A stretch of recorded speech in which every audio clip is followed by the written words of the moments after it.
আশা করি আগের ভিডিওগুলো তোমরা দেখেছো। আগের দিন যতটা পড়া হয়েছিল আজকে তার পরের টপিকটা নিয়ে একটু আলোচনা করব। দেখো, আমরা দেখেছিলাম যে পরমাণুর যে নিউক্লিয়াস, সেই নিউক্লিয়াসের মধ্যে কে থাকে? নিউট্রন আর প্রোটন, এবং নিউক্লিয়াসের বাইরে চারিদিকে ইলেকট্রনগুলো ঘোরে। নিউক্লিয়াসের ভেতরে প্রোটন হচ্ছে ধনাত্মক আধানযুক্ত এবং নিউট্রনকে নিস্তড়িত। দেখো, আমরা জানি যে একই আধান একে অপরকে কি করে? বিকর্ষণ করে, এবং বিপরীত আধান একে অপরকে কি করবে? আকর্ষণ করবে। মানে নিউক্লিয়াসের মধ্যে অনেক প্রোটন থাকে, এবার সেটা মৌল হিসাবে ডিপেন্ড করে। দেখো, নিউক্লিয়াসের মধ্যে একটা প্রোটন আর একটা প্রোটনকে কী করবে? বিকর্ষণ করবে। কেন? কারণ দুটোই ধনাত্মক আধানযুক্ত। তাহলে নিউক্লিয়াসের মধ্যে একটা প্রোটন আর একটা প্রোটনকে এরকম যদি 6 টন বলে কি করে ওরা বিকর্ষণ করে, তাহলে নিউক্লিয়াসের মধ্যে একটা প্রোটন আর একটা প্রোটনকে যদি এরকম বিকর্ষণ করে, তাহলে নিউক্লিয়াসটা কি স্থায়ী থাকা সম্ভব না। কিন্তু আমরা দেখেছি কি নিউক্লিয়াস স্থায়ী থাকে, ঠিকই থাকে। তাহলে নিউক্লিয়াসের এই স্থায়িত্বের জন্য নিশ্চয়ই কোনো বল দায়ী। সেই বলটাকে বলছে নিউক্লিয় বল বা নিউক্লিয়ার ফোর্স। Nuclear force. তাহলে নিউক্লিয়ার ফোর্স বা নিউক্লিয় বল কাকে বলে? যে বল পরমাণুর নিউক্লিয়াসে অবস্থিত নিউক্লিয় কণিকা বা নিউক্লিয়ন অর্থাৎ ইলেকট্রন বা নিউট্রনের মধ্যে ক্রিয়া করে নিউক্লিয়াসের স্থায়িত্ব প্রদান করে, তাকে কি বলছে? নিউক্লিয় বল। দেখো, আমরা ছবিতে দেখতে পাচ্ছি এই যে প্রোটন, দুটো প্রোটন রয়েছে, এদের মধ্যে কি করছে? একটা রিপালশন বা বিকর্ষণ বল কাজ করছে, কিন্তু তা সত্ত্বেও কি করছে? তারা কি এরকম স্থায়ীভাবে রয়েছে। তাহলে সেটা কিসের জন্য? নিশ্চয়ই একটা বলের জন্য কাজ করছে, স্থায়ীভাবে রয়েছে। সেই বলটাকে কি বলছে? নিউক্লিয়ার ফোর্স বা নিউক্লিয় বল। এই নিউক্লিয় বল অত্যন্ত শক্তিশালী একটা আকর্ষণ বল। এই বল কোনো কুলম্বের সূত্র মেনে চলে না। এই বল মহাকর্ষীয় আকর্ষণ বল বা স্থিরতারিতিক আকর্ষণ বলের থেকে কিন্তু একদমই আলাদা প্রকৃতির হয়। আর এই বলের সাহায্যে প্রত্যেকটা নিউক্লিয়াসের সব নিউক্লিয়ারের সঙ্গে কিন্তু আবদ্ধ থাকে না, শুধুমাত্র তার আশেপাশে অর্থাৎ প্রতিবেশী যে নিউক্লিয়ারগুলো আছে তার সঙ্গেই কিন্তু আবদ্ধ থাকে। মৌলসমূহের ইলেকট্রন বিন্যাস বা ইলেকট্রনিক অ্যারেঞ্জমেন্ট অফ এলিমেন্টস। দেখো, আমরা যখন বোরের মডেলটা পড়েছিলাম তখন দেখেছিলাম যে ইলেকট্রনগুলো কি পরমাণুর নিউক্লিয়াসের চারিদিকে কতগুলো সুস্থিত শক্তিস্তর বা কক্ষপথে নির্দিষ্ট সংখ্যায় পরিভ্রমণ করে। এই সুস্থিত যে কক্ষপথগুলো আছে, এই যে সুস্থিত যে শক্তিস্তরগুলো আছে, এই শক্তিস্তরগুলোকে 7টা শক্তিস্তরে ভাগ করা যায়, যে K, L, M, N, O, P, Q. যেখানে কে মানে এন এর ভ্যালুটা কত আছে? 1। n equals to 1। কে এর জন্য এন এর ভ্যালুটা কত? 1। ফর এনার্জি লেভেল এল এর জন্য এন এর ভ্যালুটা কত? 2। এম এর জন্য এন এর ভ্যালুটা কত? 3। এন এর জন্য এন এর ভ্যালুটা কত? 4। ও এর জন্য 5। P 6, Q 7। এরকম যে K, L, M, N, O, P, Q এরকম অক্ষর দ্বারা কী করা হয়? সূচিত করা হয়। এবার নিউক্লিয়াস থেকে যত দূরত্ব বাড়ছে তত কি ইলেকট্রনের শক্তিও বাড়ছে। দেখো, এখানে এই ছবিটায় এটা কি মানে পটাশিয়াম নেওয়া হয়েছে, পটাশিয়ামের একটা অ্যাটম। এখানে দেখো, এখানে কি নিউক্লিয়াস, এটা নিউক্লিয়াসের চারিদিকে কি ইলেকট্রনগুলো এরমভাবে ঘুরছে, পরিভ্রমণ করছে। এটা আউটার শেল মানে বাইরের যে শেলটা, বাইরের যে কক্ষপথটা, এটা হচ্ছে ইনার শেল মানে ভেতরের যে কক্ষপথটা, সেগুলো দেখো রয়েছে। এখানে দেখো প্রথম যে কক্ষ সেখানে দেখো দুটো ইলেকট্রন রয়েছে, তারপরেও ইলেকট্রন আছে, লাস্টে দেখলাম যে এখানে একটা ইলেকট্রন আছে। তাহলে কোন কক্ষে কটা ইলেকট্রন থাকবে এটা বার করা হয় একটা সূত্রের সাহায্যে। ঠিক আছে, সেই সূত্রটা হচ্ছে কি না 2n²। এই ফর্মুলাটা দিয়ে আমরা বার করব না কোনো নির্দিষ্ট কক্ষে ইলেকট্রনের সর্বোচ্চ সংখ্যা, মানে কোনো একটা নির্দিষ্ট কক্ষে কতগুলো ইলেকট্রন সর্বোচ্চ থাকতে পারে। এই টেবিলটা লক্ষ্য করো। দেখো, প্রথম এলিমেন্ট আছে হাইড্রোজেন। হাইড্রোজেনের কটা ইলেকট্রন থাকে? একটা ইলেকট্রন থাকে। তাহলে হাইড্রোজেনের প্রথম শেল, আচ্ছা দেখো 1 নম্বর শেল লেখা আছে শেল 1, তাহলে প্রথম শেলে কটা ইলেকট্রন থাকবে? একটা ইলেকট্রন থাকবে। হিলিয়ামের অ্যাটমিক নাম্বার বা পরমাণু ক্রমাঙ্ক কত? 2, মানে হিলিয়ামের 2টো ইলেকট্রন থাকে। তাহলে প্রথম শেলে আমরা দেখেছি যে 2n স্কয়ার ফর্মুলা অনুযায়ী প্রথম শেলে ম্যাক্সিমাম কটা থাকতে পারে? 2টো, তাহলে হিলিয়ামের 2টো আছে। এবার দেখো লিথিয়ামের পারমাণবিক ক্রমাঙ্ক হচ্ছে 3, অ্যাটমিক নাম্বার 3।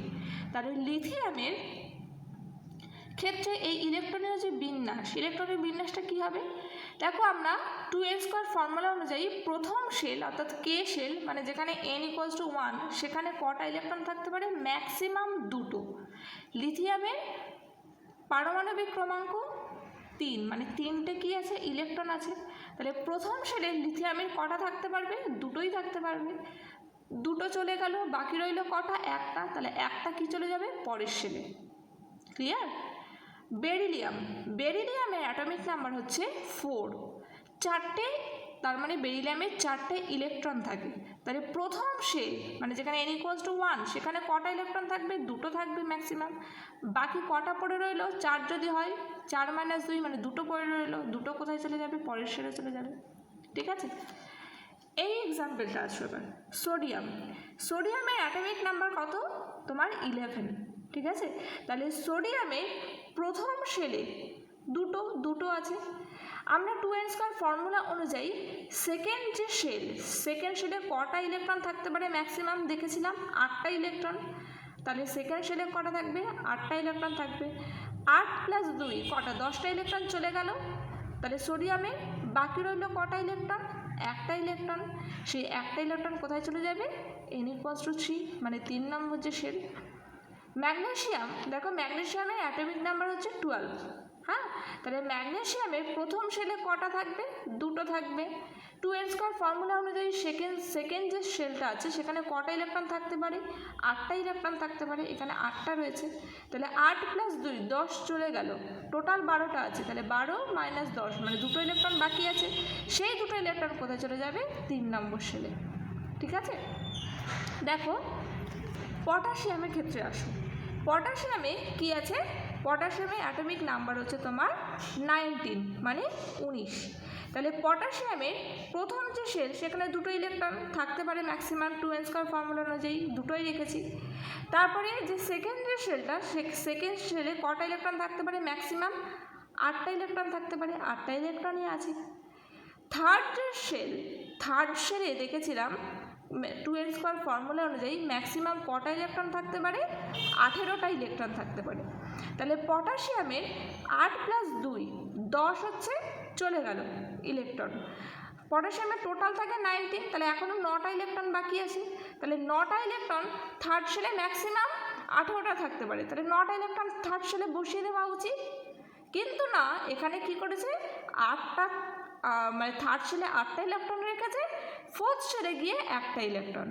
কেন করেছে এটা? কারণ এখানেও একটা রুলস আছে যে কোনো মৌলের পরমাণুর সর্বশেষ কক্ষে সর্বোচ্চ কটা ইলেকট্রন থাকতে পারে? 8টা ইলেকট্রন থাকতে পারে। যদি এখানে 9 লেখা হতো, তাহলে এই 9টা কি হতো? এটা সর্বোচ্চ, মানে সবথেকে বাইরের শেল হতো। সবথেকে বাইরের শেলে কিন্তু 8টার বেশি ইলেকট্রন থাকতে পারবে না। তাই এখানে যদি তুমি 9 লিখতে, সেটা হতো না। সেই জন্য এখানে কি করা হয়েছে? 8 লিখেছে, 8টা ইলেকট্রন লিখেছে, ম্যাক্সিমাম থাকতে পারে। আর বাকি যে একটা হলো, সেটা কোন শেলে পাঠালো?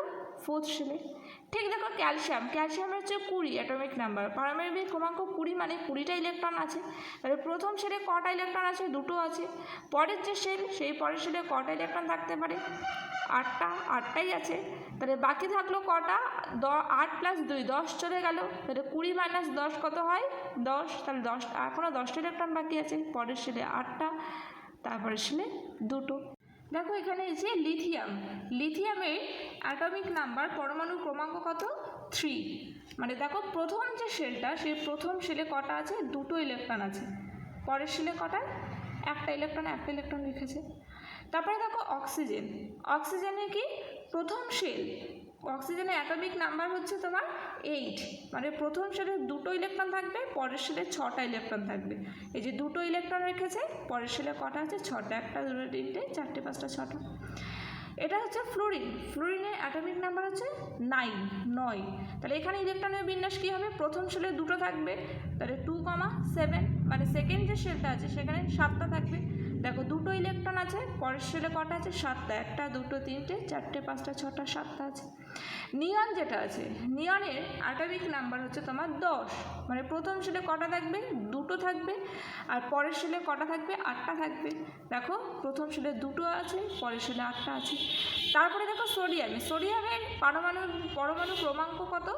11। তাহলে প্রথম শেলে কটা আছে? 2টো আছে, পরের শেলে কটা থাকবে? 8টা থাকবে, তারপরের শেলে কটা থাকবে? 1টা থাকবে। এই যে প্রথম শেলে 2টো আছে, পরের শেলে 8টা আছে, তারপরের শেলে 1টা আছে। ইলেকট্রন পরমাণুর নিউক্লিয়াসের চারিদিকে সুস্থির কক্ষপথে কি গতিশীল থাকে, কিন্তু গতিশীল থাকার সময় সে কোনো শক্তি শোষণও করে না, বর্জনও করে না। এই অবস্থায় ইলেকট্রনের শক্তিটা কি থাকে? নির্দিষ্ট থাকে। কিন্তু যত তোমার দূরত্ব বাড়ছে নিউক্লিয়াস থেকে, তত কি হচ্ছে? ইলেকট্রনের শক্তিও কি হচ্ছে? বাড়ছে। এবার কোনো কক্ষে ইলেকট্রনটা যখন স্বাভাবিক অবস্থায় আছে, তখন বাইরে থেকে যদি তাপ, আলো প্রভৃতি শক্তি নির্দিষ্ট পরিমাণে শোষণ করে, তখন ইলেকট্রনটি কি করে? আরও উচ্চতর শক্তির কক্ষে যেতে পারে। দেখো এখানে ইলেকট্রন, এই যে তোমার নিউক্লিয়াসের চারিদিকে, এই যে নিউক্লিয়াসের চারিদিকে এটা হচ্ছে ইলেকট্রন। এই যে ইলেকট্রন ঘুরছে, ইলেকট্রনটা যখন নিউক্লিয়াস থেকে এই যে শক্তিস্তর, এই শক্তিস্তর থেকে এই শক্তিস্তরে কী করছে? জাম্প করছে, মানে যাচ্ছে। যখন নিম্নতর, এটা কি নিউক্লিয়াসের কাছে আছে মানে নিম্নতর শক্তিস্তর, এটা কি নিউক্লিয়াস থেকে দূরে আছে, এটা উচ্চতর শক্তিস্তর। তাহলে নিম্নতর শক্তিস্তর থেকে যখন উচ্চতর শক্তিস্তরে যাচ্ছে, তখন কি করছে? এর শক্তি কি করছে? শোষণ করছে। ঠিক আছে? তাহলে ইলেকট্রন যখন নিম্নতর শক্তিস্তর থেকে উচ্চতর শক্তিস্তরে যায়, তখন কি করে? এনার্জি বা শক্তি কি করে? শোষণ করে। ঠিক উল্টোটা, তাহলে উচ্চতর শক্তিস্তর থেকে যদি নিম্নতর শক্তিস্তরে আসে, তখন কি করবে? এনার্জি বা শক্তি বর্জন করবে।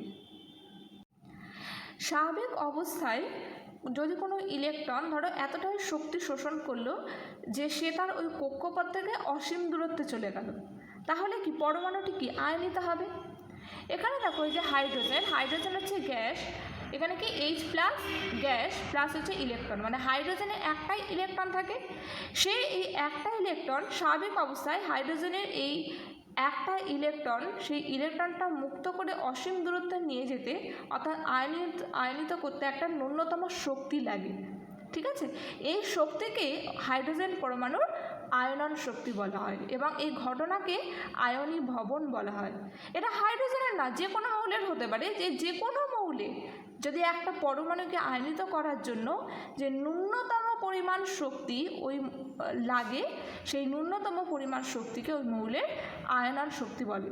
দেখো এখানে এক্সাম্পল একটা সোডিয়াম রয়েছে, এই যে তোমার সোডিয়াম হচ্ছে এই যে গ্যাস, এখান থেকে সোডিয়ামকে এনার্জি নিয়েছে, শক্তি নিয়ে কি সোডিয়াম Na+ গ্যাসে প্লাস হচ্ছে এটা ইলেকট্রন, মানে সোডিয়ামে কি 11টা ইলেকট্রন থাকে, 11টা ইলেকট্রন থেকে সে একটা ইলেকট্রন বার করে দিয়েছে। তাহলে এখন এখানে 10টা ইলেকট্রন আছে, এই যে পজিটিভ চার্জ আর একটা ইলেকট্রন। এবার এই সোডিয়াম গ্যাসীয় অবস্থায় রেখে, মানে সোডিয়ামকে গ্যাসীয় অবস্থায় রেখে তার থেকে যদি একটা ইলেকট্রন বার করে সোডিয়াম আয়নে পরিণত করা হয়, তাহলে এর জন্য যে পরিমাণ শক্তি প্রয়োজন তাকে সোডিয়াম পরমাণুর আয়নন শক্তি বলে।